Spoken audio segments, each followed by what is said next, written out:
Всем привет! Ну что ж, настал тот день, когда у меня дошли руки до того, чтобы покрасить стены в доме. Та-да-да-да-там! Значит, смотрите, какая ситуация. Наверное, я начну с этой стены. Я уже заказала занавесочки на это окно, уже повесила карниз, вот видите, сделала здесь. И надо бы все-таки эту стену оформить. И вот эту хотелось бы стену тоже закрасить. Красить я, конечно же, буду белым, как вы понимаете. И вообще хочется как-то вот здесь уже облагородить интерьер своего дома, да, сделать его более домашним, уютным. А то руки у меня все никак не доходили до этого. Я, значит, тут залезла в нейросети, попросила нейросети сделать мне в определенном стиле вот интерьер моего дома. Кинула фотографию вот этой части дома в нейросеть. И сейчас я вам здесь на экране покажу, что она мне выдала. Я попросила нейросеть сделать мне интерьер в рустикальном стиле. И вот, в общем-то, что получилось. В целом мне очень все понравилось. Но я бы сюда добавила еще скандинавский стиль. В комментариях под моими видео почему-то очень много споров о стиле, что якобы я хочу один стиль, а делаю другой. Но что я хочу вам сказать, друзья, я экспериментирую, я не боюсь смешивать разные стили, дополнять какие-то свои детали в интерьер. И в ремонт тоже в том числе. И, в общем-то, у меня нет строгого регламента, как оно должно быть, и я делаю все исключительно по своему вкусу, как мне нравится и как мне комфортно. Значит, в предыдущем видео я показывала, как я оформляла интерьер в своей спальне, как я делала ремонт в ней и так далее. Я вам все показывала, рассказывала. И там под этим видео было очень много комментариев с просьбой поставить вот эту кровать изголовьем к стене вот сюда и ногами сюда, с аргументами о том, что якобы вот я буду просыпаться, да, и видеть сразу улицу. Но, друзья, знаете, в чем загвоздка? Когда я ложусь спать, на ночь я занавешиваю шторы. Шторы у меня блэкаут. То есть, чтобы мне полюбоваться видами из окна, из этого, да, мне нужно встать с кровати, подойти, отодвинуть шторы и снова лечь. Но я, как правило, с утра шторы эти не раздвигаю, я их вообще не трогаю. Во-вторых, у меня вот здесь на этой стене вешалка, я здесь вешаю свои вещи, у меня здесь одежда, и как бы не очень-то удобно будет, если она будет висеть у изголовья. К тому же, знаете, любоваться видами из окна гораздо приятнее вот именно в таком положении. Почему именно в таком? Вот здесь у меня подушка, я просыпаюсь, тяну руку к шторам, просто мне нужно протянуть руку, отодвигаю их, поворачиваюсь на живот и вижу, что у меня происходит на улице. Все очень просто, как бы не нужно для этого вставать. С видом из окна у меня очень хорошо все. Да и к тому же, вы знаете, ночью я в окно не смотрю, и по утрам тоже. Ну, изредка только бывает, да. Так вот, если вот так вот сесть, и отсюда, сидя, прекрасно все из окна видно. Ну, это если я буду сидеть и смотреть именно вот днем, да, в окно. Здесь, кстати, очень хороший вид на улицу, где у нас пешеходная часть. Я там все вижу. Высоко сижу, далеко гляжу. Ну и, соответственно, я вижу, что происходит на соседском участке. Но, если честно, днем я здесь очень редко сижу, в основном на кухне, у меня там рабочее кресло, и здесь я редко провожу время. Обычно я здесь сажусь вот именно вот на эти подушки вечером, когда мне хочется посмотреть какой-нибудь фильм. Вот сюда я проецирую фильм. Кстати, еще много советов от вас, что якобы нужно всегда спать головой на север. Но если посмотреть по компасу, вот изголовье моей кровати как раз стоит на северо-запад. Вот там у нас находится северо-запад. Я смотрела по компасу. Вот здесь, если кровать вот так вот поставить, тоже она будет, ну, более-менее северо-западная. А точно, если на север ее ставить, то только если по диагонали, тогда вот она будет 100% на север. Вот. Ну, вы знаете, я пока сплю так, мне очень комфортно. Мне комфортно особенно тем, что я могу просто протянуть руку и раздвинуть шторы и посмотреть, что за окном с утра, да. И вполне мне очень комфортно и так. Возможно, когда-то я что-то передумаю, может быть, я ее подвину куда-то вообще в другое место. Но пока мне нравится так, еще тем, что здесь в спальне появилось очень много свободного места. Я вот сюда, смотрите, постелила меховой коврик. И здесь, собственно, можно заниматься йогой. У меня наконец-то появилось место в доме, где можно заниматься полноценной йогой в тепленьком месте. Прям вот с кровати сполз и позанимался упражнениями. Очень удобно, я считаю. Значит, я еще тут у нейросетей попросила сделать кое-какие изменения в спальне. А еще я попросила покрасить наличники у окон. Вот здесь вот, видите, она покрасила мне их в цвет штор. Я думаю, что это тоже будет неплохо смотреться. Вот я пока думаю, во что их покрасить. Они вроде как белые сливаются со стеной, но если их в зеленый такой же, вот как шторы покрасить, мне кажется, очень симпатично будет смотреться. И вот так вот приблизительно это будет смотреться. Нейросеть мне вот так вот это сделала. Попросила ее сюда добавить элементы стиля рустик. Она мне здесь понадобавляла плетеных корзин. Вот видите, здесь корзина, какие-то тут букеты цветов, но это, безусловно, все у меня будет. Кстати, вот здесь под стол она мне корзину тоже загнала. Есть над чем подумать. Можно каких-то деталей, можно картины вот здесь повесить. Я вот думаю, вот эту часть спальни завешать своими картинами. Благо есть чего повесить. Вы помните, да, вот это. И вот это. Правда, в рамки в какие-то надо это все оформить. В общем, друзья, как видите, нейросети — это прекрасный инструмент для того, чтобы нагенерировать себе идеи для ремонта интерьера вашего дома. Ну и также нейросети можно использовать как дополнительный заработок. Об этом я много рассказывала в своих видео. Повторюсь еще раз, потому что у вас очень много вопросов по поводу того, Наташа, как найти удаленную работу. В общем, друзья, как видите, я продолжаю изучать нейросети очень активно и очень активно уже ими пользуюсь для работы со своим блогом, как видите. Нейросети мне помогают писать сценарии для видео, нейросети мне помогают делать обложки для видео, нейросети, как вы видите, даже помогают мне делать ремонт. И вы знаете, мы, кажется, находимся уже на пороге революции в цифровом мире, потому что нейросети сейчас будут везде, во всех профессиях, во всем, а особенно в сфере медиа, в сфере социальных сетей. Вы знаете, меня тут завалили вопросами, продолжают мне просто писать вопросы в личку, в комментариях, вы везде пишете: Наташа, расскажи, где можно устроиться на удаленную работу. Наташа, как устроиться на удаленную работу. Но я, в общем-то, в каждом видео уже говорю, что удаленная работа — это не какое-то место, куда вы пришли и вас там взяли, да, на вакансию. Удаленная работа — это прежде всего навыки, которые вам позволяют работать удаленно. А что такое навыки, которые позволяют работать удаленно? Как правило, это навыки работы в сети непосредственно, да. Навыки работы с соцсетями, навыки работы с текстами, навыки работы с видео, с фотошопом. Все, что вы можете делать в компьютере, условно говоря, различными способами, это и есть тот навык, который позволяет вам удаленно работать. Так вот, чтобы у вас такие навыки были для удаленной работы, нужно этому учиться, друзья. Я тоже в свое время когда-то чему-то училась, что-то изучала Photoshop и так далее. И это мне в итоге позволило найти вакансию, устроиться на работу, которая вот удаленная. Если вы хотите найти удаленную работу, идите учиться прежде всего. Если вы не знаете, на какую удаленную работу вы можете устроиться, потому что видов удаленной работы очень много. И чтобы вам понять, на какую именно вакансию вы хотите пойти, нужно понять, какими навыками вы обладаете и чему вообще вы хотите научиться, чтобы удаленно работать. Вот кто-то учится рисовать, чтобы удаленно работать, например, иллюстратором. Почему бы и нет? Кому-то нравится рисовать. Вот что вам нравится? Задайте себе такой вопрос и подумайте, куда бы вы могли подучиться. Вот лично я для себя уже сделала выбор. Я, несмотря на то, что я сейчас работаю удаленно, да, и обладаю какими-то навыками, я продолжаю дальше учиться. Вот лично я сейчас выбрала обучение нейросетям. И я сейчас им активно учусь, потому что они сейчас будут во всех сферах, везде будут. Даже сейчас, вот если сейчас заглянуть на HandHunter, вы увидите вакансии, где уже требуются люди, которые владеют нейросетями, друзья. Сейчас я вам покажу. Ну вот для интереса давайте зайдем сейчас на HandHunter и посмотрим, какая есть вообще, в принципе, удаленная работа. Вот здесь даже раздел есть специальный, где написано «Удаленная работа», друзья. И вот здесь можно посмотреть, какие есть вакансии в удаленной той самой работе. Вот здесь специалист по контенту, модератор, специалист по разметке данных. То есть, видите, вакансии, они для удаленной работы, они совершенно разные. Контент-редактор сайта, оператор разметки данных, контент-мейкер. Вот, кстати, интересная вакансия. Давайте посмотрим, что здесь. Вот, смотрите. Требования в вакансии написаны какие. Твори, вдохновляй, зарабатывай, стань UGC-креатором проекта. Задачи какие? Создавать UGC-контент для проекта. Что такое UGC-контент для проекта? Видео, сторис, посты писать можно. Представляете? Есть компании, которым нужна вот эта услуга. Вы можете снимать видео, создавать сторисы, посты. Но причем, я вам что хочу сказать, вот эти сторис, видео и посты можно делать все вот это в нейросетях, друзья.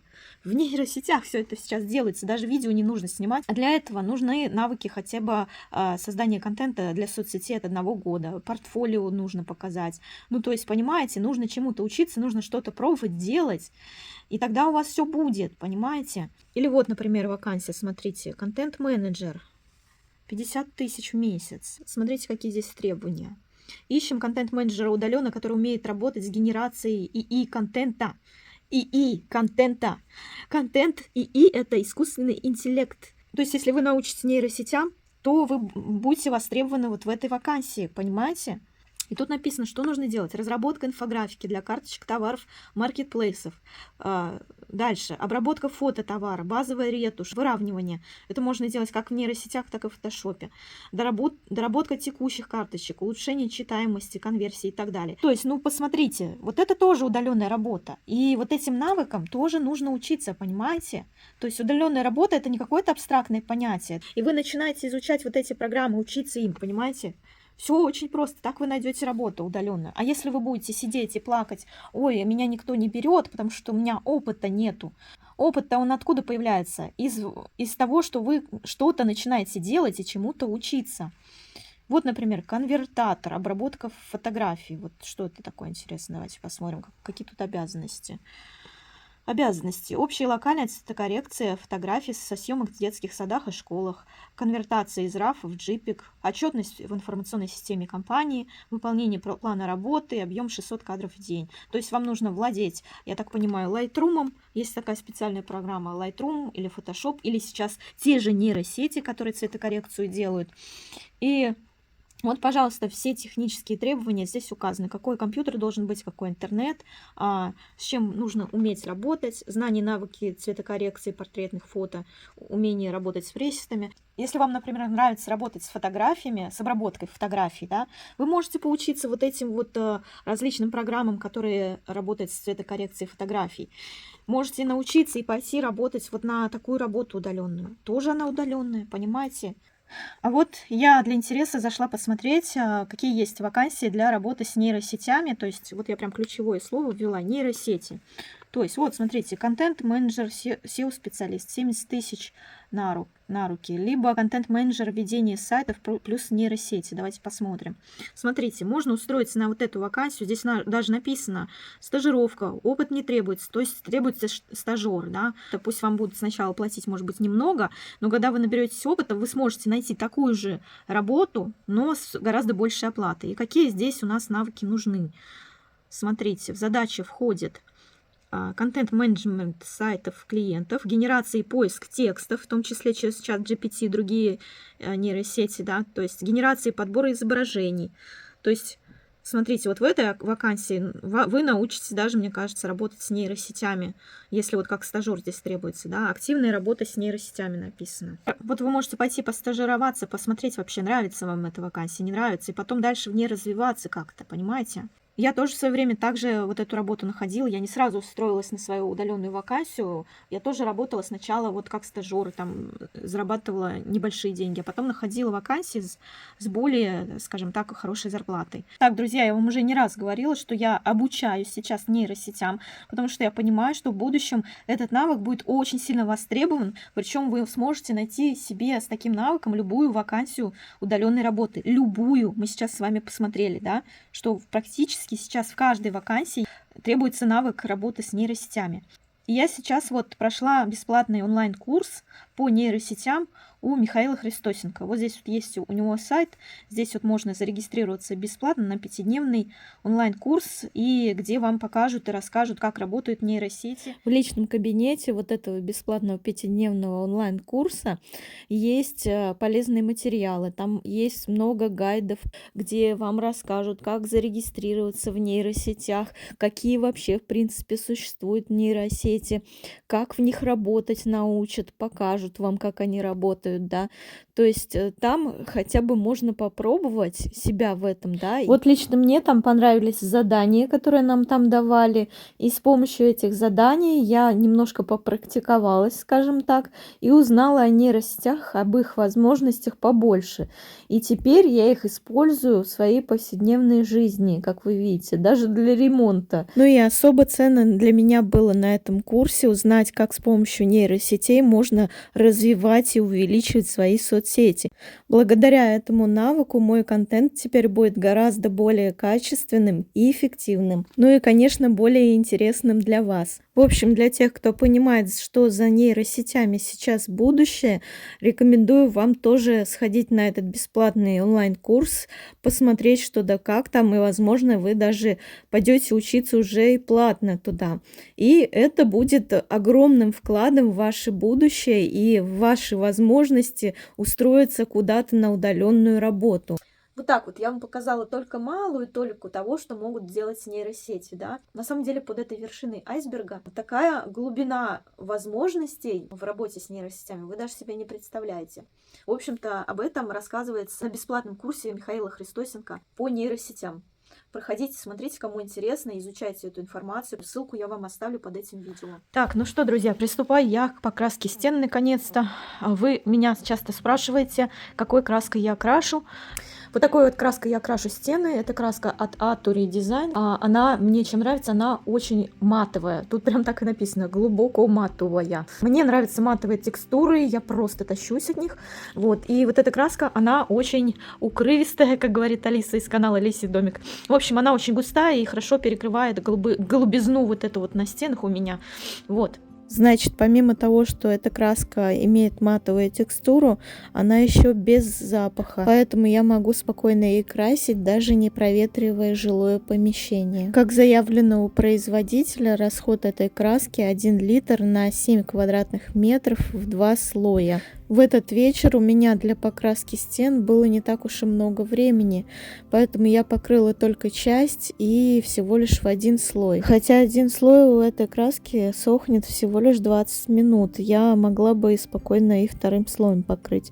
Но у меня в планах совсем другое. Я тут пока красила 1-й слой, увидела, что нужно стены еще дошпаклевать, там есть кое-какие ямочки, выбоины. Короче, я поняла, что эту стену нужно еще подготовить к покраске, да и к тому же у меня там висит роутер, его оттуда нужно снимать, чтобы нормально все покрасить, и также там есть старые крепления какие-то, гвозди, которые нужно убирать, ну и к тому же там требуется работа мелкой кисточкой. Валиком я не везде достаю, особенно под батареями. В общем, там такая ювелирная, скажем так, работа. В общем, я еще буду готовить эту стену к покраске. А пока я израсходовала 1 банку, в 1 слой покрасила. Вот. И мне кажется, даже в 1 слой очень хорошо все перекрылось. Но все равно я буду докрашивать до кипельно-белого цвета. Так, друзья, вот это первая проба пера, так сказать. Я пока в 1 слой здесь все покрыла. И, в общем-то, пока я красила, я поняла, что, во-первых, нужна маленькая кисточка, а во-вторых, вот такие вот выбоины нужно зашпаклевывать. И маленькой кисточкой еще дорабатывать всякие углы, вон меж бревен вот это вот все закрашивать, снимать роутер. Короче, готовить к покраске стену еще надо. А это, так скажем, проба пера. Вот, и чтобы достать до всех углов, там под батареями, вот это все маленькой кисточкой нужно будет прокрашивать. И еще к тому же эта краска не высохла, и снимаю я при искусственном освещении. Вот когда будет дневное освещение, когда 2-м слоем покрою, уже полноценную картину будет видно. Ну а пока так, пока я начала. Ну а что будет дальше, вы увидите уже в следующем моем видео. Не переключайтесь, как говорится. А еще лучше подпишитесь. Помимо покраски стен у меня полно еще других хозяйственных дел. Вот, например, здесь я решила почистить свой коврик, который постелила у себя в спальне. Это коврик из искусственного меха, и он требует особого ухода. Как вы видите, в этом году у нас снега хоть отбавляй. Вот видите, даже сугроб мне по пояс. Здесь спокойно могу разложить коврик, как на столе, и отбить его. А в прошлом году, кстати, мне приходилось наклоняться до самой земли, чтобы почистить коврики вот так вот. Кстати, поделитесь в комментариях, как вы ухаживаете за вещами из искусственного меха. Я вот так вот его чищу и еще потом вычесываю. У него такой длинный ворс, и он часто спутывается, и там накапливается много грязи. В общем, напишите в комментариях, как лучше всего ухаживать за ковриками из искусственного меха. Этот коврик я успела почистить тогда, когда на улице стоял мороз до минус 15 градусов. Однако через пару дней температура воздуха у нас поднялась до 0 градусов, и пошел дождь. Представляете, самый настоящий дождь в феврале. Кстати, мои подписчики часто дарят мне подарки, и вот один из них, Михаил, подарил мне вот такой замечательный зонт. Он пришел как нельзя кстати, как раз тогда, когда у нас начался дождь. Подумать только, я впервые, если честно, вижу дождь в феврале. Я вот сейчас, кстати, сижу и думаю, а не ясновидящий ли Михаил, потому что откуда он мог знать, что в феврале у нас пойдет дождь? Кстати, мне подарили еще один очень полезный подарок, который я вам сейчас покажу. Так, друзья, значит, мой подписчик Вячеслав подарил мне вот такие классные снегоступы. И я сейчас собираюсь с помощью них пройти до конца участка. Как вы видите, уровень снега у меня на участке больше полуметра. И проваливаешься в сугроб практически по пояс. А мне хочется дойти до конца участка и посмотреть, как там же поживает мой кедр. Сейчас у нас оттепель, и снег тает, идет дождь. Снег такой мокрый. Прям хоть снеговиков из него лепи. Белочка бегает. Бел. Смотрите, какой мне траншею прорыли возле дровника. Вот такая вот у меня. Ну, здесь вот практически как стол. Я вот стою, мне сейчас по пояс, даже выше пояса здесь. Так вот, друзья, сейчас попробую надеть вот эту конструкцию на себя и дойти до конца участка. Возьму с собой лопату, потому что вдруг кедр придется откапывать из-под наста. Так, друзья, ну что, я закрепила вот это чудо у себя на ногах. Единственное, что у меня очень маленькая ножка, поэтому пятка правильно не крепится. Слишком большая вот эта шлица сзади, видите, она у меня не крепится никак. Белка меня сопровождает. Сейчас беру лопату. Я вообще взяла штатив, хотела на штатив все это снять, но понимаю, что со штативом будет очень сложно, наверное. Хотя попробую, не знаю, посмотрим. Еще проблема в том, что, видите, какой высокий сугроб. На него нужно сначала забраться. Это больше полуметра здесь. И потом слезть с него, как с горки, вон там. Вон. Как со мной белочка пойдет, я не знаю. Сейчас посмотрим. Ой, я не могу. Бел, как там? Белек, там можно идти, Бел? Бел, пойдем туда? Так, друзья, я залезла вот на этот самый холмик, с которого придется спуститься. Вот здесь вот белочка бегает по дровнику. Убежала. И видите, как я высоко стою, прям практически на уровне крыши бани. Сейчас надо как-нибудь спуститься. Хорошо, что я лопату взяла с собой, она мне служит трекерной палочкой.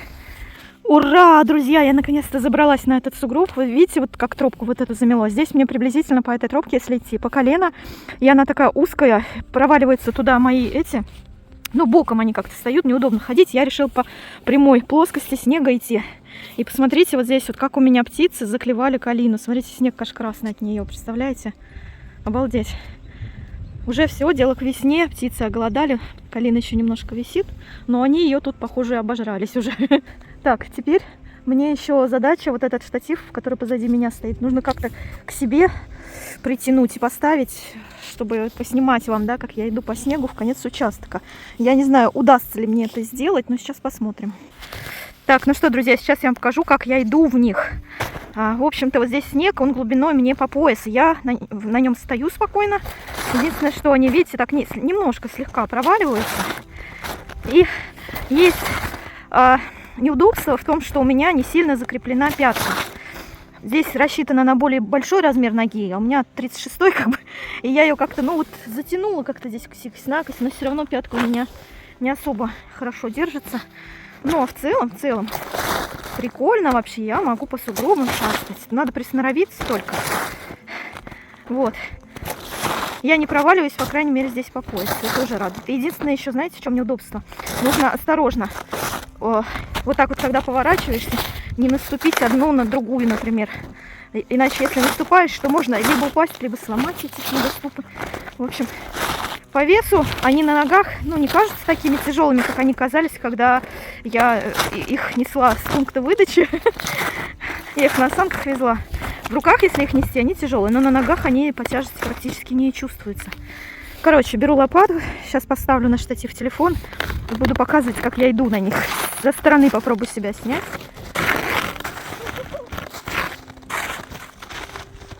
Чувствую себя... Тут я хотела сказать, что чувствую себя Иисусом Христом, который идет по воде. Ну, в данном случае по замороженной воде, но все-таки В общем, к этим агрегатам мне нужно еще присноровиться, чтобы шастать в них более шустро. А пока я впервые это пробую, и, конечно же, получается неуклюже. Кстати, вот на этом моменте я задумалась, чем же я буду снимать сейчас свой кедр, который откопаю. Как же я вам покажу, что я кедр откопала от снега. Поэтому пришлось возвращаться за камерой обратно. Вот такой непростой путь у блогера. Если честно, я была бы очень рада, если бы за мной бегал какой-нибудь оператор и снимал бы меня на камеру.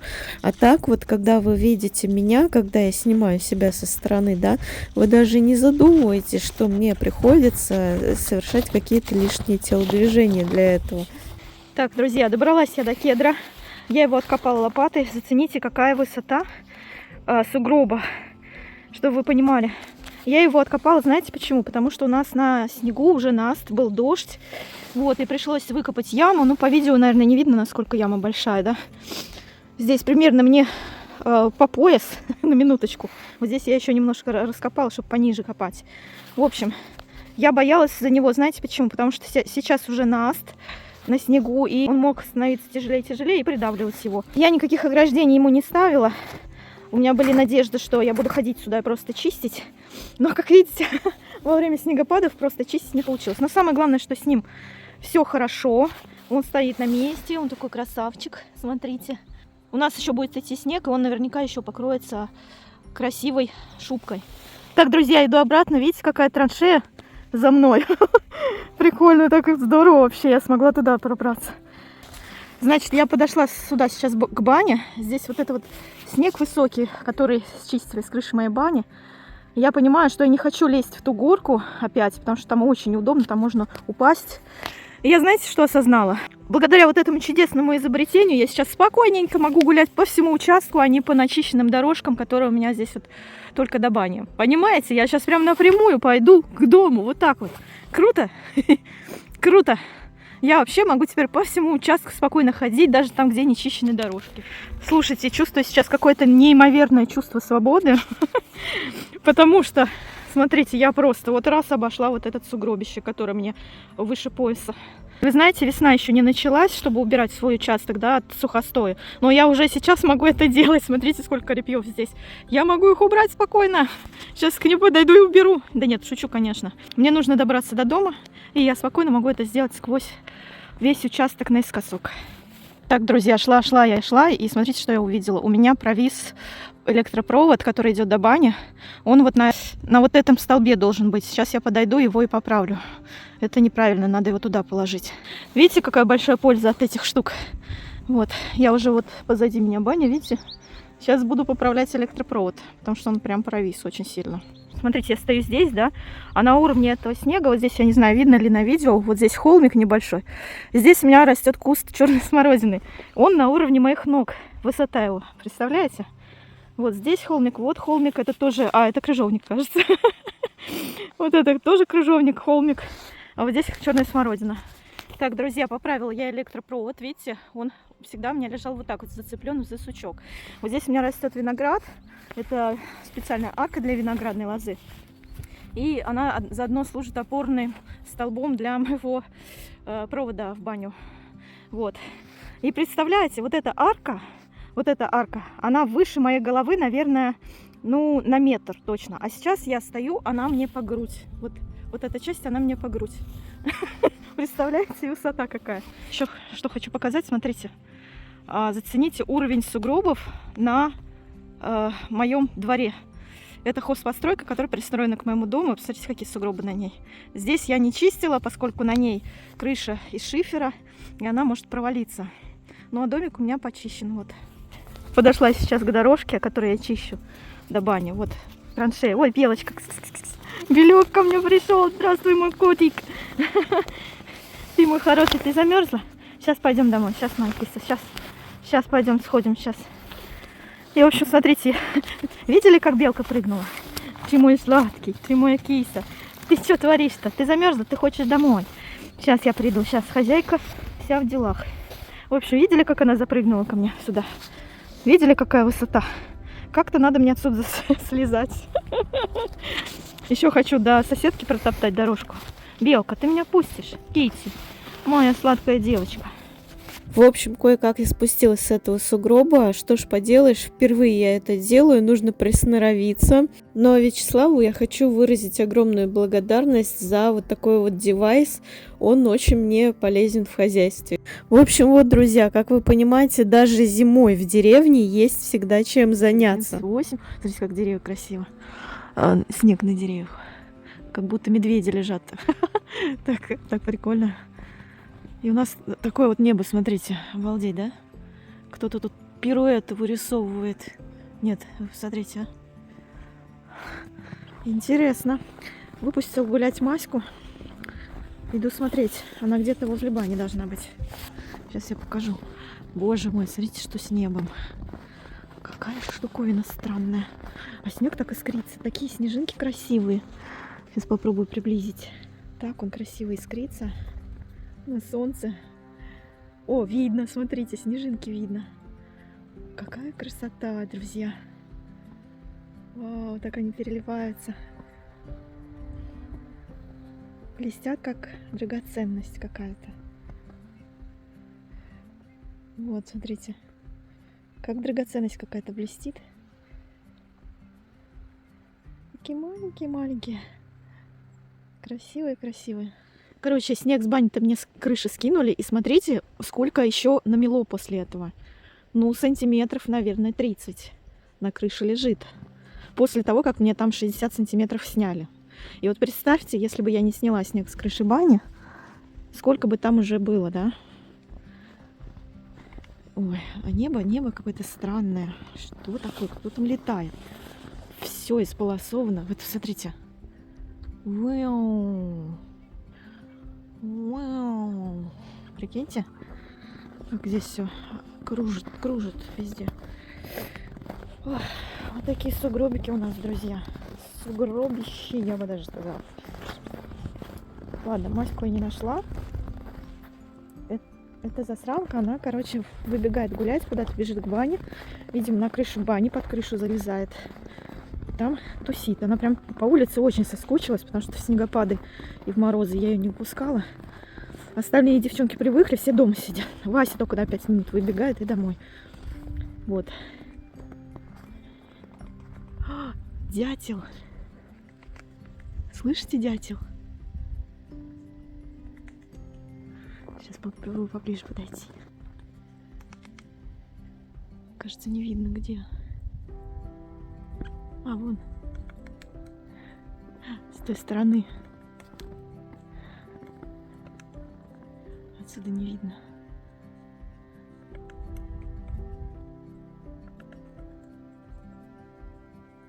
А, вот он.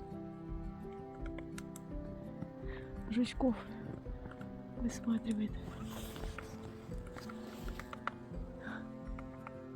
В ветках его не видно совсем. Ладно, не будем мешать дятлу. Пойдем просто домой. У меня там курица готовится. Я сегодня куриные ножки запекаю. Ой, такая красота на улице вообще. Наконец-то солнышко, и прям, знаете, уже чувствуется, как будто бы весна. Вау. Вот это небо у нас, конечно, сегодня. Вот это да. Вот это да.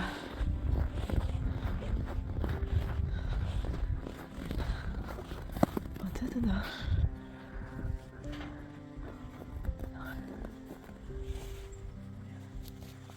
В общем, друзья, на этом все. Всех благодарю за лайки, подписки, комментарии, донаты. Увидимся с вами в следующем видео. Пока-пока!